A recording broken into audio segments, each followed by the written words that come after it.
Shalom, shalom. First and foremost, I want to give all praise, honor, and glory to the Most High and His only begotten Son. Call Halayim La, Yahweh, Bahashem Yahweh Shai, Bahashem Rakakwadash. I want to give double honors to the apostles and elders, great millstone who rule well, Wabarakathama to the hopeful elect. Alright, now today is going to be a quick little lesson going into you focusing on these prophecies and you constantly believing in them and being occupied in them. You know?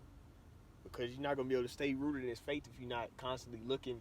If you don't keep your eye open for the prophecies and be on the watch, then you're gonna lose faith. You're gonna think it's not happening when technically it really is. You know, that's why we are to be looking and paying attention and watching, constantly on the watch. You know, because guess what? If you stop being on the watch, the minute you stop paying attention, some stuff gonna start happening. That's why it calls us, we're not of them that are in the darkness, we're in the light. Oh boy. But yeah, we're not of them that are in darkness, but we're in the light. Salakia. You know? So that's us being in the light. Constantly staying focused on the kingdom of heaven and, being occupied in all the prophecies and looking unto the things that are coming to pass. Like looking into these news articles going into when they're going to mandate the jab. Or looking into basically them pushing this new technology, that digital currency. Constantly looking into them bringing forth the conflicts with these other nations, contributing to ultimately World War III. We're supposed to be looking and constantly on the watch for these things, man.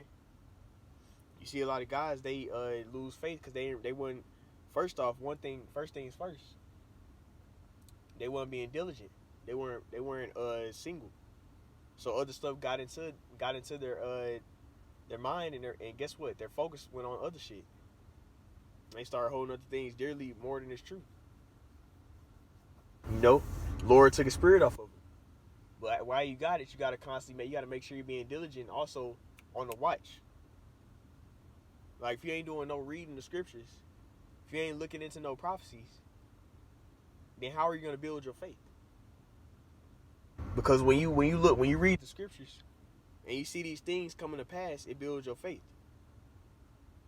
When you're not looking into those, when you're not reading those scriptures or you're not looking into no prophecies and you're not occupied in prophecy as the scriptures tell us to be, meditating on these things, man. Then guess what? Other stuff is gonna come in your mind and make you lose focus, and ultimately it can lead to you losing belief. We gotta constantly be studying. The scripture says, "Study to show thyself approved, a workman that needed not to be ashamed, rightly dividing the word of truth." So we gotta do this thing correctly first and foremost. In order to do that, you gotta study. Watching lessons, constantly filling yourself with the light. Reading different chapters of the scriptures. Everything written the 4 times was written for our learning, our understanding. And there's prophecies that haven't even came to pass yet. We need to know as many of them as possible because the scriptures say it plainly. Blessed is he that, Revelation 1 verse 3, blessed is he that read it, and they that keep those things that are written. For the time is at hand, roughly paraphrasing. Because the time of these prophecies happening is now. But if you don't know the prophecies, then they're going to catch you off guard. You're going to be too focused on other shit.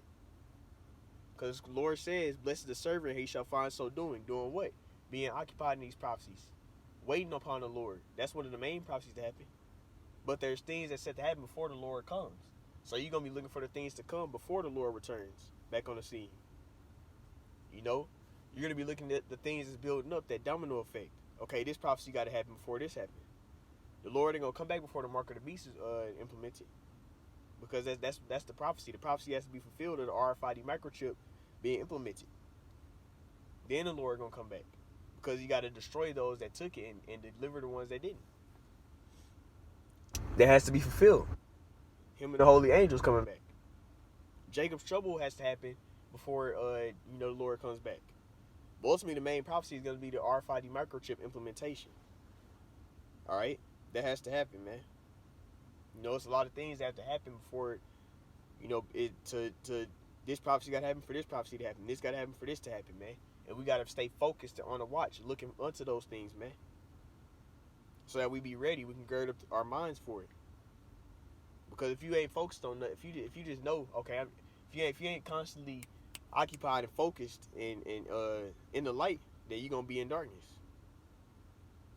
So when something happened, you ain't gonna be ready for it.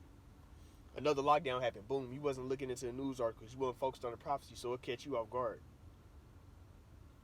You feel like you ain't done enough. Man, I ain't been studying enough, I ain't been reading enough, I ain't do this, I ain't do that, I ain't do this. You're gonna have regrets. That's why you gotta be diligent now. Give this thing your all. Whatever the Lord allows you to do, do it. Whatever talents He gave you, however much oil He gave you, make the best use of it. Do what you can right now. So that way when the time comes, you're going to be like, I did my best. I served the Lord the best way I could. You're going to have no regrets in that time period. That's the last thing you want. This is the time of faith. And the last thing you want to have is all types of regrets and all types of basically feeling as if you want to go back in time or you didn't do enough. Man, the Lord ain't gonna deliver me. You ain't gonna have faith because you feel like you didn't do enough. That's why you got to do it right now. Bring forth those works to justify that faith. You know, be doing the best you can. We only rehearsing the righteous acts right now. You know, so we got to be rehearsing the best way we can. So that way, when the time comes, we good. I did what I did. I did what I could. And at that point, you're just walking by faith after that. You know, so you got to make sure you constantly focus, banking on these prophecies, man. Because we're in a time of happening. All right, you also read Revelation 3 and verse 10. It says, blessed is he that keep the word of my... No, it says, because thou hast kept the word of my patience, I will also keep thee from the hour of temptation, man. Being the RFID microchip implementation. So, guess what? Everybody that's of the elect, they're not taking no chip. They're not taking the chip. The RFID microchip, man. Which is that mark in Revelation 13 and 16, man. Nobody that's of the elect is going to receive that mark. Because why? The Lord is going to deliver them. Because guess what? They're gonna be the ones that that learned the word. First and foremost, you gotta learn the word, live by the word. So that means even when you get brought to these tests, you pass the test by you still keeping the word of His patience. You being about what you was talking about. When the persecution, the afflictions, and stuff come, you still in faith. You still in that. You still, all right, believing on what you was teaching about. Even when the test or the tribulation, all the affliction and all the stuff come, you still about what you was talking about. You still rooted for this truth, man, in the faith, rooted in the faith. And you a servant of Yahweh Bashim Yahushua, regardless of what they do to you or what you go through, you're gonna always serve Yahweh Bashim Yahushua. In order to do that, you got to keep the word of His patience. Keep believing on the prophecies until the end. Keep believing Yahushua gonna come back, regardless if they cast you into prison, or you lose your family, or lose whatever. You still a servant of Yahweh Bashim Yahushua at the end of the day. And through all the temptations you go through, that Satan come and try and sift you with, or whatever the Lord send upon you, you take it and you keep it moving. You still in the truth. You still in the faith, man. So guess what? The Lord gonna make it to where you ain't taking the RFID microchip. He gonna make way to deliver you out of that. You gonna be brought through the test like everybody else, but the elect are not taking it, no matter what. Whether they have to be a martyr, which is gonna be a quick, easy death, them dying in the faith. Whether they receive spiritual power, because the scriptures speak about that. When the enemy shall come in like the flood, the Spirit of the Lord shall lift up a standard against him. Esau, Edom, man. This revival remaining empire, they're gonna do the same thing again. Come in like a flood on people, roll in on people. You see brothers having visions. You see Esau got military over here and shit, National Guard and shit. It's gonna happen, man. But guess what? The worst shit Esau do, the Lord, that's the more the Lord can glorify His power and show His glory, His power. Whenever these men pray upon Him and He delivered them out of these situations, man. Or you're gonna have brothers who get delivered by a holy angel, divine intervention, which ultimately is divine intervention either way.